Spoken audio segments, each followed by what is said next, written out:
Okay, so thank you everybody for being back, and I hope you're all now wide awake after having some tea and coffee. Well, if you're not, then I'm going to ask Vinay to wake you all up by asking some difficult questions.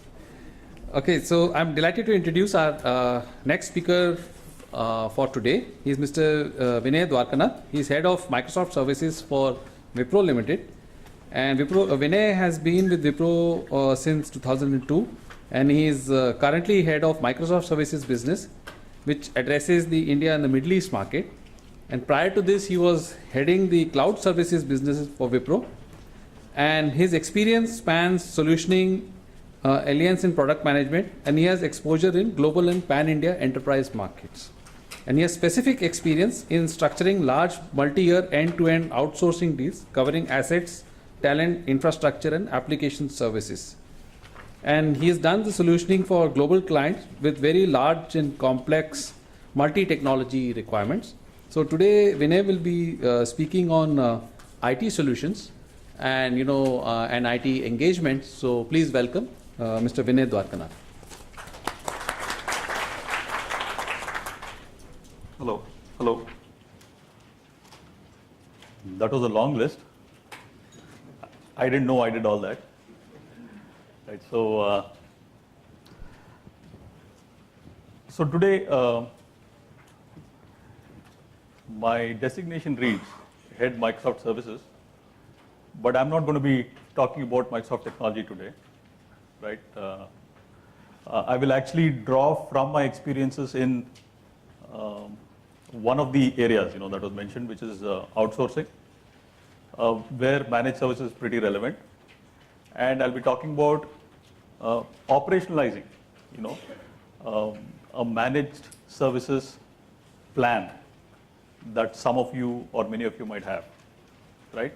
So when I got the subject of this forum, this entire gathering about 10, 15 days back, really, I was trying to draw some connect, trying to figure out how I can contribute to what's happening here today. And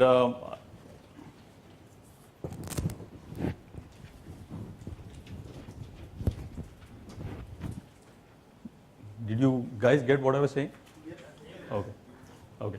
So I was trying to really connect, how we could, how I could contribute to the whole thing, right? And of course, a lot of you coming from different backgrounds, coming from different technology streams, having different areas of expertise, for me to really address all those specific technology areas obviously is not possible.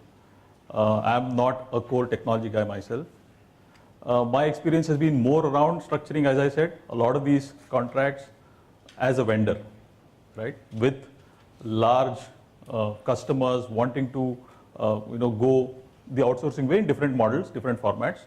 And I thought, as a buyer, a lot of you might find, something to pick, from whatever I've learned, right? So that was the idea. So I humbly want to present, some of the learnings that I've had.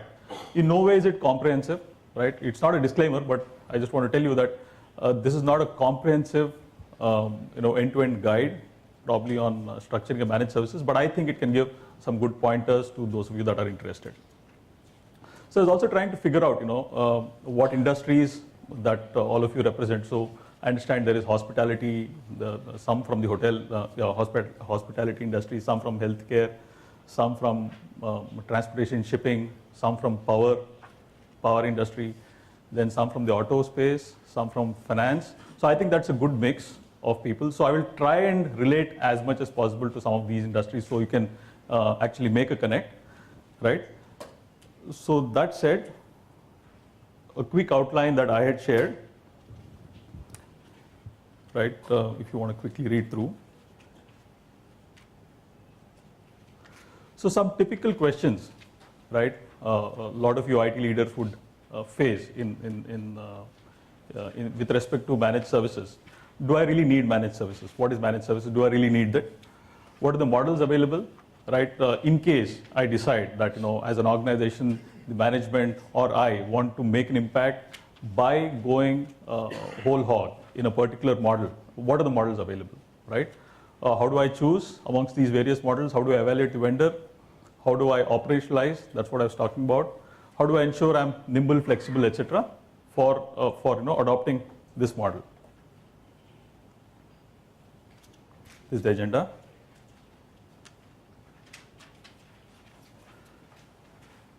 So quick bit, I know I have got 35 to 40 minutes. So some slides I will try and go faster, and where I think there could be value, I will dwell a little longer.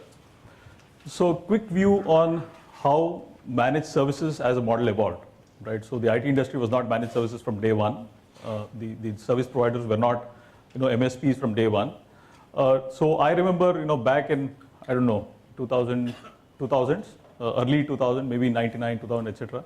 We used to have a 30-member office where we used to share 4 or 8 PCs, right? Messaging used to be there, but we used to have one guy who used to do all of our support across technologies, right? And who would obviously get stuck many times, and who would not get support, or who would call a vendor to replace a machine if there's a major issue, right? So this was the kind of support that we used to have for a fairly sized branch that I was working in, in one of the IT companies.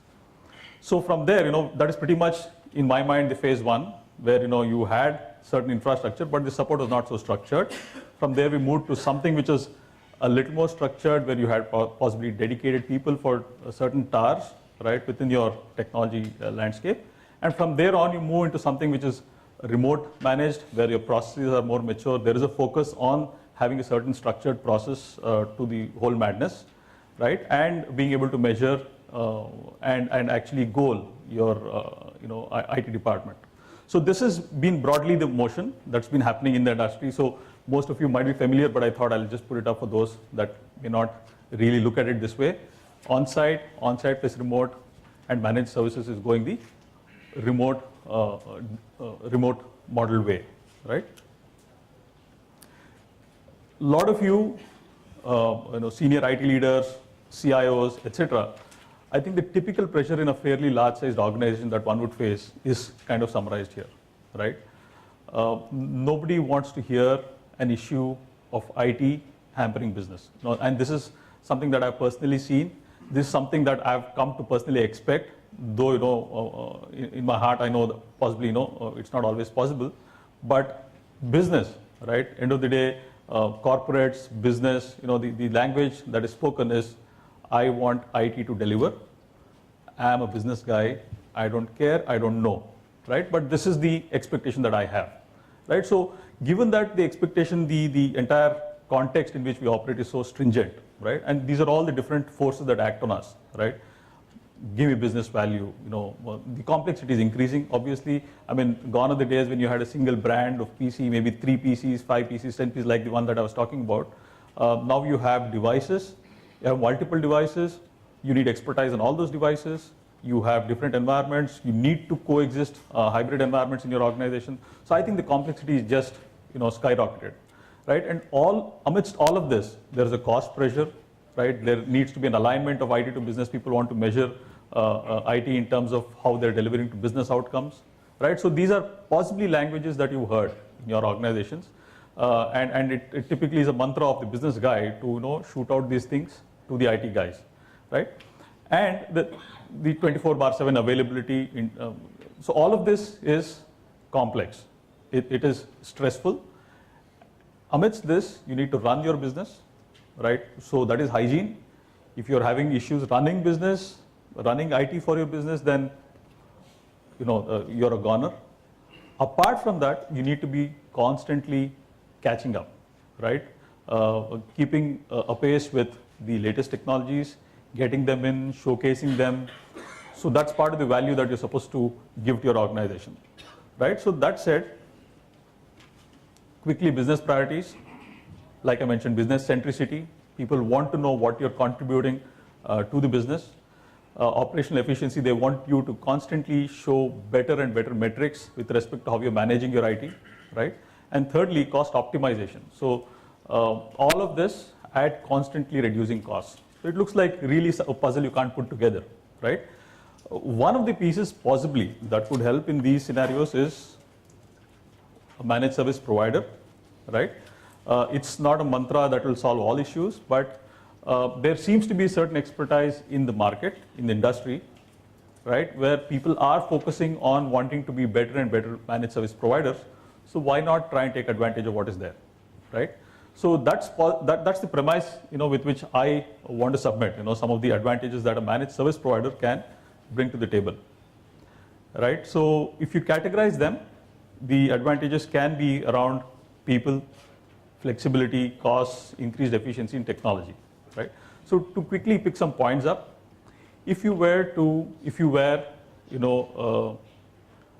auto manufacturer wanting to implement a dealer management solution to your dealers who count to about 1,000 pan India, right?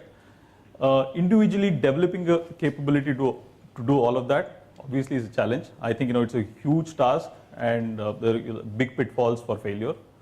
But partnering with an apt managed services provider with certain additional skills, in terms of a rollout execution capability or in terms of capability, the reach that is required, can be a good model, right? Wherein you really take away some of the pain and you don't need to really develop huge competencies to do something that you're anyway supposed to do as part of your daily job, right? Like roll out a DMS in an organization, right? So these are advantages. There are concrete business advantages that are there. So you can stop me anywhere, right? In case you want clarification on a point, because I'm not going to go through all the points one by one, but I'm giving you messages that I think would be important. Similarly, on operational front, it's not just about business, right? I did mention about this whole thing being looked at more as a science, more as granular metrics that people need to deliver.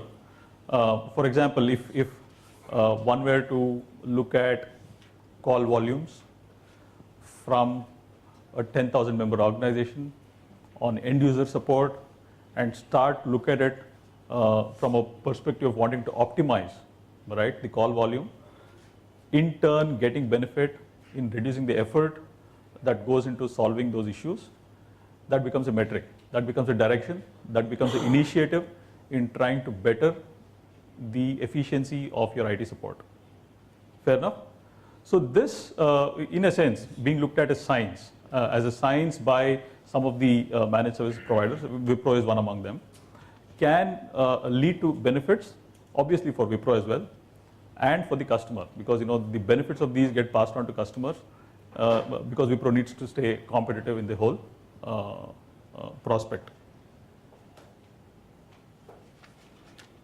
Right, up to date on new technologies, experts, people, supply chains, all of this is there. Yeah, I think this to me is interesting and probably a little more critical portion of what I wanted to speak today. Right, once said that yes, I want to go the managed services way, right? What do I really do? What are the steps I take? Right. This the next few slides can actually serve as a kind of checklist. Not a detailed checklist, but some of you who may be part of such evaluations may actually look at some of these points and say, yes, we've done this, we've not done this. Yes, we want to do this, I think we must do this, kind of a, you could arrive at that kind of a view. So in model selection, to me, right, so these were thoughts that I put in. You look at the industry that you're from, right, because the industry again has certain attributes which are very specific, right? For example, if I'm a pharma, I will look at certain compliances, certain regulations that I need to be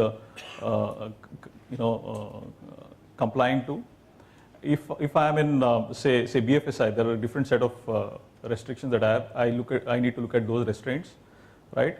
Manufacturing, government, education. So all of this comes with its own bundle of boundaries, right? The dependence on IT in the business model. So if I was a retail online, I was in that business of giving online retail.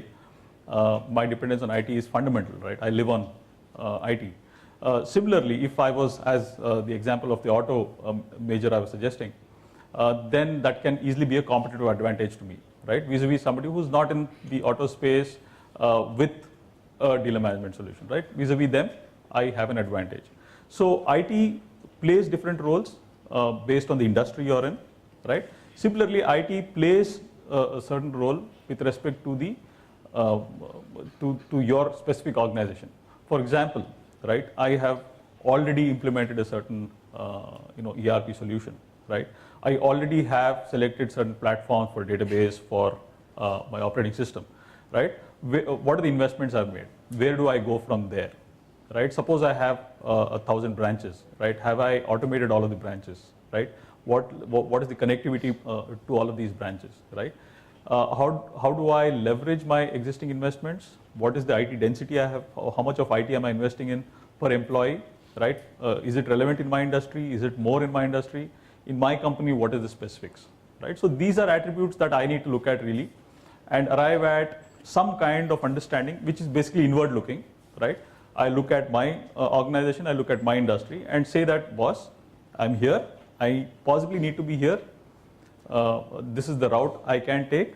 This can be interesting for management, for business, and so on and so forth. So these are broad maps that you draw for yourself, in terms of how you are and where you want to be, right? So end of this, I think what you can typically arrive at, in terms of service specifications, because this is what typical service provider would understand, would be around these parameters.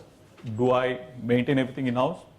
Possible. If I have 2 large locations where all of my IT users are concentrated and I just have 3 breeds of technology, I don't possibly need to go to a managed service provider, if IT is not so critical in terms of the performance that it delivers, right?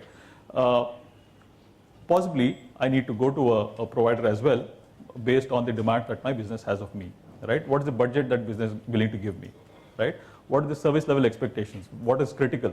So is it going to be a competitive advantage because of which service level is paramount for me? Is it not, right? What are the service windows? Are there invoices going to get printed throughout the night?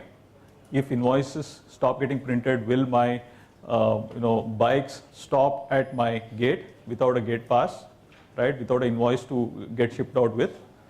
So these are things that business, organization, etc. translate into my service requirements, right? At a granular level, these are the service requirements I need to be clear about when I call somebody and say, boss, give me a proposal, right? So this, to me, in my mind, I have to be clear, right?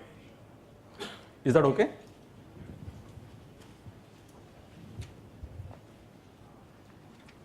So a discussion with the CEO, CIO, COO, etc. will materialize a lot of these things for me, right? In terms of saying, what's important, what's not. Then comes the mapping of service specifications to options. Now, these options really are not, they are not independent silos. You have to read them horizontally. So I can have a team which is completely the customer team, and I can have a shared or a remote model for that, and I can, sorry about that, right? And I can have, so it can be a mix of any of these boxes, right? So I'll just go through them line by line. Team composition, of course, you could have your own team doing managed services. You possibly need to build a team, build leaders in the team who have a good exposure on managed services. It is possible. It is something that you could look at. You could look at a customer/vendor based on what technologies, what kind of reach you need, etc. Or it could be completely a vendor-based team. The coverage, right? Do you want a dedicated team for all your technologies? Do you want a hybrid model, or do you want some skills which are available on call, wherein you call some place and somebody comes and rectifies something for you? Location. What is the maturity of the vendor? Does he have a location where he can see all your skills, who will manage your environment, or do you want somebody sitting in your premise only, etc. Service elements, DC, I want to hold, I will give out end user in year 1. Year 2, I will give out part of the network. Year 3, I will give out my data center. Year 4, I'll give my applications, etc. Right? So that again could be something that you could decide. You could prioritize based on how you look at your landscape. Resources. Do I want to just program manage the whole thing myself? I will just take good resources from a partner, right? Which is a T&M model, time and material model. Or you could say SLA, or it could be hybrid. Say my data center so and so, etc. elements, I will take on a T&M model. My end user support will be SLA based, right? So obviously there will be logic that you would have, prior to that you will go through. A commercial. So we've seen multiple models. This is an interesting area. There are cases where deals get structured based on revenue of the customer.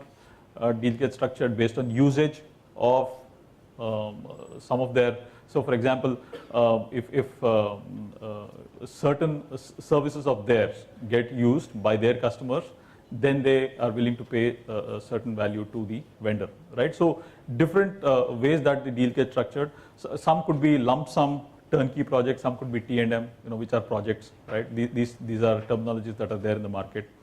Technology, again, what technology you want to outsource, what you want to keep in-house.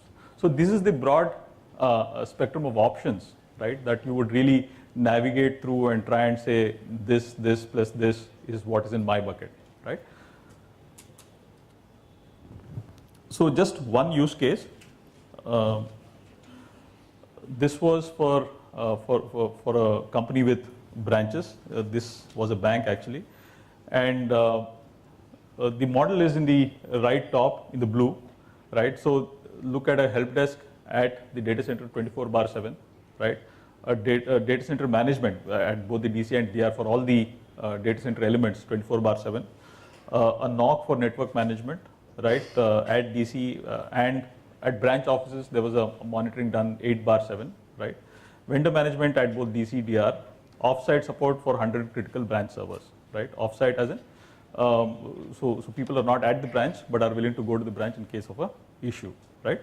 So the whole thing looks like this, right? You have L2 resources at the customer premise. They get to backline with different expert groups that are there with the vendor organization.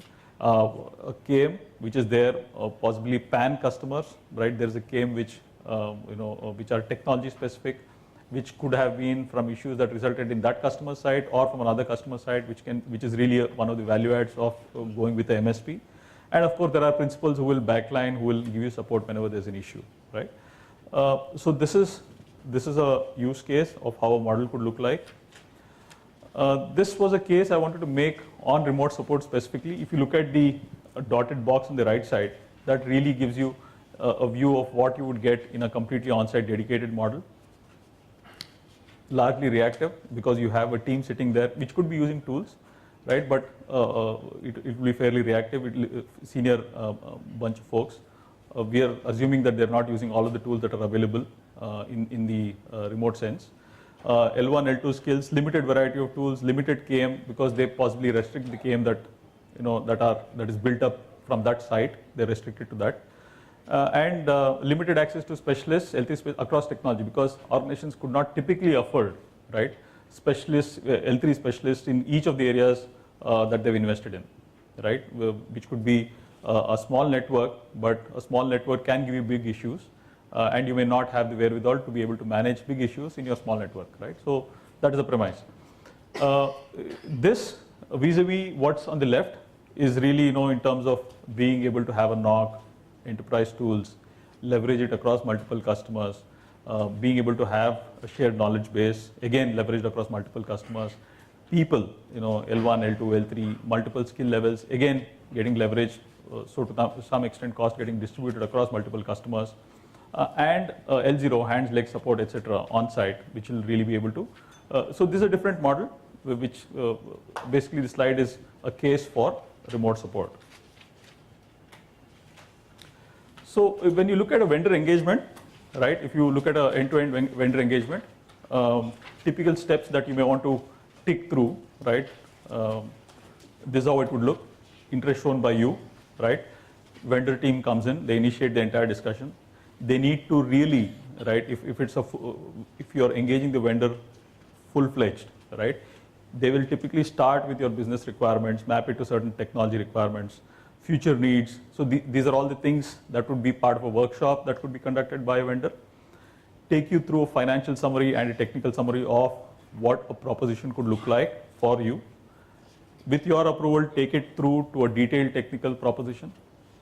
commercial terms, contractual negotiation, etc., and then sign off and sustain. So, and different people would be involved from both sides, solution architects, domain specialists, and you have the sales guys, the finance team, legal team, etc. So all of this, right, is how typically for you, if you were to embark on some kind of a larger program, right, where you want to select a managed services provider, this is how you would really go through the motions, right?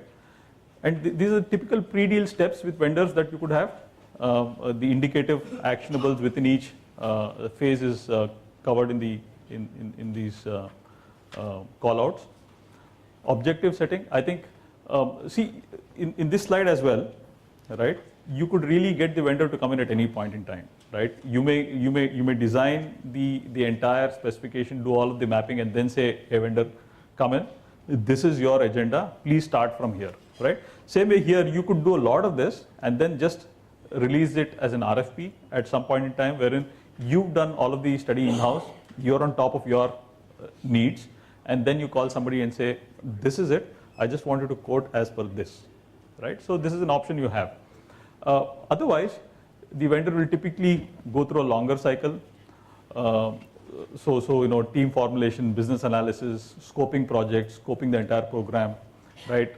Inquiry, you know, people, all the stakeholders are met with, discussed, try to understand their expectations, right? Do an inventory of all of your IT, how much you've invested in those, because at the end of the day, all of this also has to lead up into some kind of a TCO, right? Are we really going to make money in the long run, save money in the long run? Multiple things that will be decisions which your business will, will be taking, calls based on, right? Prioritize the parameters that you want to really look at, co-source, outsource, future projects. How frequently should I change my desktops? How frequently should I change my servers, network equipment? Is it a 7-year refresh? Is it a 5-year refresh, etc.? Sign off the project scope, right? And then, so once this is done, obviously, along with this goes all of the, the commercial, the contract, and all of that, and then you jump into the transition plan, right? So these are the typical pre-deal steps with vendors. So vendor fitment, how do you really, I mean, some of these, I'm letting the cat out of the bag, you guys know what you should do with when you call vendors like us, right? So I'm giving you the view from the other side. So typically, you will look at your needs and map them to 2 sets of criteria, right? One is the vendor attributes, the other is your deal attributes, right? Which is the next slide. So if you were to really look at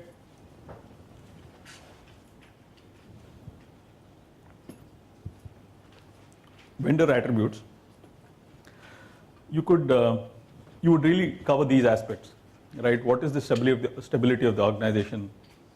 What is the coverage? Does it map to my coverage, right? Are they present globally? Am I needing them globally? Are they present in the nook and corner of India? Am I needing them there, right? What is the industry knowledge they have? I'm a pharma company. I have so many pharma apps. Do these guys understand pharma apps, right? What is the range of solutions they have from a technology standpoint? Are they process certified? Are they quality certified? What are their certifications, right? What is the manpower quality? What is the retention? These are, so in fact, I know engagements, global engagements that I've been a part of where people have asked us to share HR policies. Global customers ask us to share, how does an employee go through, what is his life cycle, right? How do you progress employees, right? What do you do to ensure employee satisfaction, right? How do I know that the person that I'm choosing from your organization for my project is going to stay with you for the duration of my project, right? So fundamental questions. So what is your employee relieving policy, right? What is your ethics stand, right? When do you sack employees, right? When do you reward employees? What is the reward mechanism? How do I ensure that people at my side who belong to your organization are happy at my side? Do I need to do something? What is your expectation from my? So it goes into all kinds of discussions. Obviously, the deal must be that critical for them, for the customer. Customers will not do this if it's a small outsourcing engagement or a managed service engagement. And these are all, so obviously reputation references is a must, right? You must hear from other customers on what the vendor organization is capable of. A typical consulting firm is good for a fairly large sized evaluation, simply because they bring in a certain amount of objectivity to the whole engagement.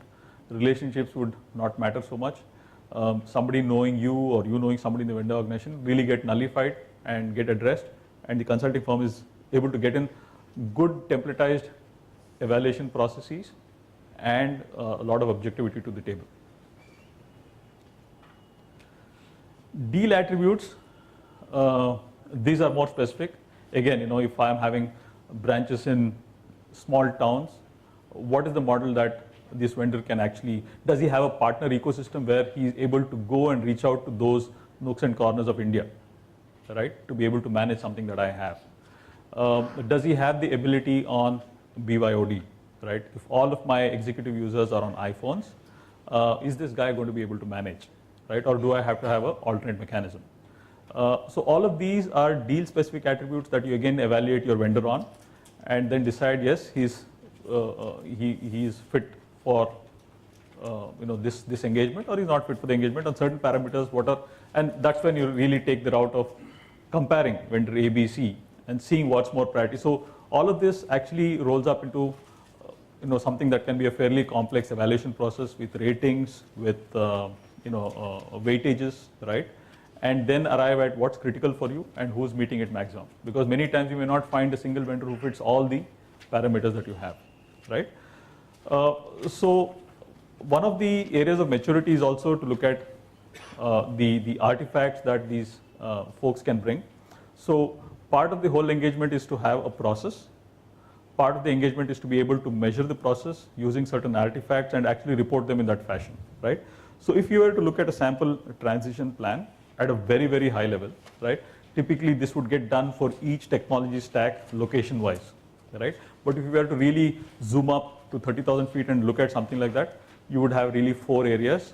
Knowledge acquisition. So the vendor coming in should be clear on how he's going to acquire knowledge of your environment from whoever is the SI who set up your environment, right? Or whoever is the incumbent who's running your environment today, right? Then he needs to have something where he'll do a process validation if there's an existing process.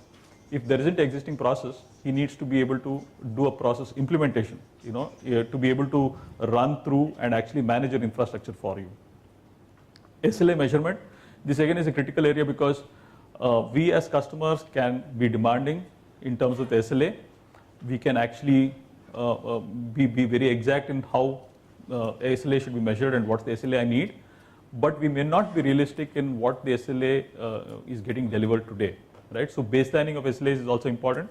So you need to be able to get a vendor who will baseline your SLAs. Today, if your ask is for 99.9 availability, are you at 99 today or are you at 85? So vendors, typically mature vendors, will actually bring in a certain baseline, validate the baseline, and then maybe reset the expectation in terms of timeline, not in terms of SLA. Nobody will say that I can never give you 99.9% SLA, but he'll baseline the timeline within which he will reach that 99.9, 95, 99, whatever can be the SLA. So the maturity index in this whole thing really is the box on the top. Are there templates with your vendor? Can you ask for templates upfront? Can somebody share those templates? You can look at those, you can get a sense of where this organization is in terms of being able to capture right information, in terms of being able to translate that information into baselines. Are there standardized SOWs, or people are building SOWs every time you ask for them, right? What are the tools they have, right? So all of this really shows the maturity index of a managed services provider in what he claims he's good at, right? So these could be indicators for you to validate, whether what he says is really true or not. So I thought remote services, I will have a couple of slides, right? Just the entire objective here is to show you that this again is a science for many folks. So I know in my organization people who are passionate about the whole thing and really look at this as a big science, right? And I've seen customers vouch by these folks, right? So what is remote services? Very quickly, a set of tools with technology and people, and of course processes, sitting in a shared model away from your possibly your business location, and being able to get a good fit of your technology, ideally in a proactive, predictive manner, but for sure in a reactive and remedial manner, right? So this essentially is your remote management center. I've got 5 minutes more, so I'll just rush through some of the slides. This is exactly what I said in the last sentence. Remote infrastructure management has moved from being reactive, being remedial, into being proactive, managing certain layers of your regular operations, and moved into being proactive in actually predicting where your failures could occur. So that's the kind of maturity the remote management space is going through, which I think all of us are entitled to take advantage of. So that's the in a nutshell. That's the advantage. Again, I'm not an authority on this, right? But this slide really shows the kind of depth that one can really go into in terms of categorizing and building expertise in different elements of remote management, right? So Fixomatic is a framework of Wipro, which is the reason I put it up as a use case here. It is not a single tool. It's a set of tools and processes that Wipro has trademarked, is using to deliver its complex, large projects. It adopts, in a gist, there is a left shift, which essentially means if you were to manage all of your infrastructure in a remedial manner, your time and cost is high. The left shift indicates that you're moving towards a proactive support, predictive support, with elements of self-support as well, and hence really shrinking your entire time and cost. It obviously doesn't become zero, that's at infinity, right? But it definitely reduces the time and cost that you would need to invest in. Some quick percentages, what we are doing, right? If we were to look at the number of activities identified for automation in each of those areas, Windows servers, mail management, etc., the right two columns show the kind of percentage that we have fully automated. So 80 to 20% of Windows servers activities, which is about 160 in total number, have been completely automated, and 11 to 13% are partially automated. Right? So that's the kind of maturity. This slide again gives you a maturity that one can start aspiring towards simply through remote management services. So all of this actually translates to you as an advantage in terms of cost and time and effectiveness of delivery. Commercial structuring. So I'll spend a minute more here and then I'll wind up. The last two slides are just for reference. You can keep them for reference. They give you the variety of reporting that you can really get out of a managed services organization. And the last slide is a reckoner for you in terms of what kind of governance you can really look at, right? The governance model that you can really look at, So this is one of our governance models for some of the complex, deals that we structure, wherein we put these kind of reviews, etc., and these kind of monthly meetings, weekly meetings, etc., that get structured with clients, right? This is with respect to reports. I'll just spend a minute more here, right? Have a minute? Okay. So these should be really the principles of commercial structuring, right? They should be linked to performance for your MSP. It can't, ideally, if you're looking at end-to-end comprehensive managed services proposition, you really need to have a grip on how you're going to pay out to your vendor, particularly the linkage to performance, right? There should be transparency, flexibility, because your business is not always a straight line. It could go through ups and downs. You need to be able to pay based on how your business is doing, right? Make change easy. Obviously, if you make it too difficult, then we're not nimble. Your business environment changing may not really help you effect a change in the contract with your MSP, right? If this is not possible. Motivate and penalize. So I'm telling you, motivate us as well as penalize us. I'm not happy saying it, but yeah, I am. That's the way deals need to get structured. There has to be a penalty if the MSP is not delivering to whatever he stated as a committed objective, right? Function as a catalyst for change. Obviously, change is a given, and the entire deal structuring should be able to accommodate change the way the business needs it, and overall ease of administration, right? To last slide, if you look at this band, right, there are 3 areas in that. This is how your price could actually move, right? So in your regular state, you would be in the comfort zone where you pay a certain value, right? That value could be tied to usage, revenue, SLAs, etc., right? The entire model hinges on giving you certain space above and below for additional resource charges or reduced resource charges based on your increase of usage or decrease of usage. So in effect, if you were a large bank, if you had decided to contract based on the number of desktops you had, that's it, right? Then you would pay for 50,000 desktops as long as you're 50,000 in the comfort zone, which could go up to 52,000 or go down to 48,000, still you pay the same because it's ease of managing the entire contract. But then you go to 65,000, additional resource charge kicks in wherein you pay additional for every desktop used beyond 55,000, which is, or 52,000, which is your band, comfort band, right? And similarly, if you come down below 48,000, the charges reduce using a RRC, which is your reduced resource charge, right? And once you go beyond a 65,000 or say a 40,000, a change motion kicks in, which basically says we relook at the baselines, call the vendor, relook at all the baselines, and say, yes, you have to give me more productivity because I'm giving you 80,000 desktops now. You need to give me a better rate. You can't keep increasing at a flat rate. Or vendor comes back and says you've decreased to less than 40. I can't keep servicing you at a volume of 55,000, which is what I costed for.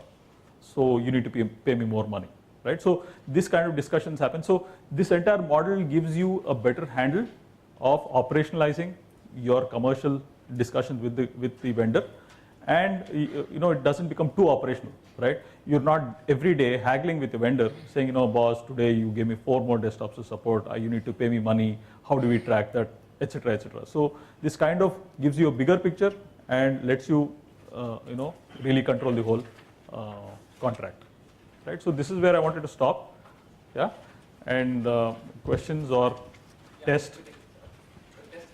Test, yes. Question, some, test, yes. Was it useful? I don't know. Okay. Thanks.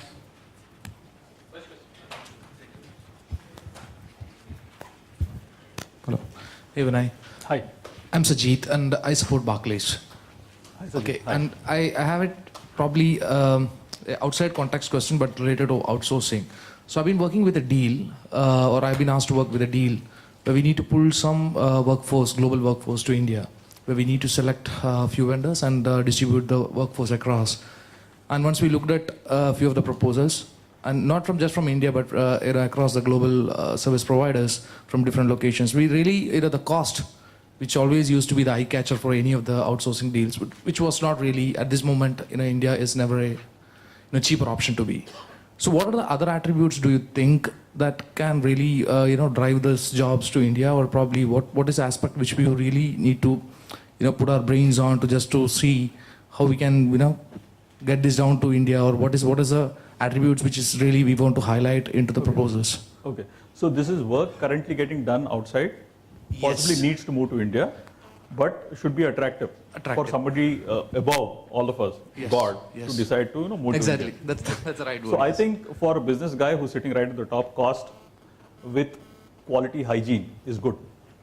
Right? Yeah, but costs are not really at the cheaper rates once you look at the Indian offerings now, right? Is it, if you put it up in Nariman Point, yes, it will not. But then, I will tell you, BPOs are moving to villages, right? I know. So I don't know what's the nature of work that you're looking at. I mean, if it's banking and if it's a process that you want to outsource, then obviously you need to look at tier 1. It's not about process, it's about all the technology support outsourcing. Technology support, is it? Yeah.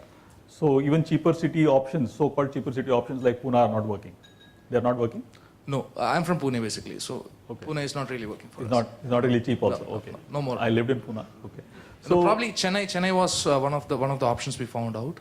Okay. But still, if you compare, we have received proposals from Philippines and so on and so forth. So there are no such bigger graphs which can really attract people at that point of time in terms of cost. Okay. But So yes. Philippines, yes, again may not be good because I mean vis-a-vis China, there could be an advantage on language, which may not really be there with respect to Philippines. With respect to technical expertise, if you're not able to differentiate, right, then it really is a challenge, right? I mean, if somebody has not had the experience of working with an Indian environment, right, and believes, that you get the same, experience, the end user experience between, say, Philippines and India, I don't think you really have a strong case there, right? Purely from a business standpoint. Commercial, they tally. Technical competence, if it tallies. Language ability, it tallies. Then you just need to get some more. So that's where probably certain process that you say you will inculcate in your offshore center, right, for ongoing improvement. Give a commit on how you will churn, right, and do a turnaround of resources to constantly reduce cost. How you will enhance productivity, right, and hence optimize your workforce once you move to India. So these are all continuous improvement initiatives, best practices, right? A lot of those, and they're actually doable, right? It's not English. They're actually doable, but you need to really apply yourself on those parameters. And obviously, there are experts who can do it. Probably hiring some experts from certain good organizations to be able to actually do a pitch on these, right? Might be a worthwhile option. Okay. Right? Okay. Thanks. Yep.